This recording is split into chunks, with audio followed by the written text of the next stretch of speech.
ប្រាសាទកោះកេរប្រាសាទកោះកេរមានទីតាំងស្ថិតនៅភូមិស្រយ៉ង់ខាងជើងឃុំស្រយ៉ង់ស្រុកគូលែនខេត្តព្រះវិហារប្រាសាទកោះកេរមានចម្ងាយប្រមាណ120គីឡូម៉ែត្រពីទីរួមខេត្តសៀមរាបនិងប្រមាណ60គីឡូម៉ែត្រពីទីរួមខេត្តព្រះវិហារប្រាសាទកោះកេរមានរូបរាងជាពីរ៉ាមីតដែលត្រូវបានកសាងឡើងក្នុងរជ្ជកាលព្រះបាទជ័យវរ្ម័នទី4ដើម្បីឧទ្ទិសថ្វាយព្រះឥសូរតាមបែបព្រហ្មញ្ញសាសនា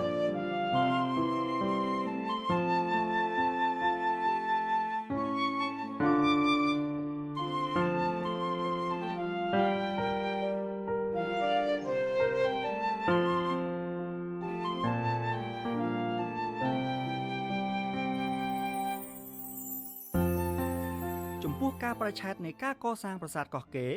គឺចាប់តាំងពីសតវត្សទី10ក្នុងឆ្នាំ929រហូតដល់ឆ្នាំ941នៃគ្រិស្តសករាជប្រាសាទមួយនេះកាលពីដើមមានឈ្មោះថាឆោកៈ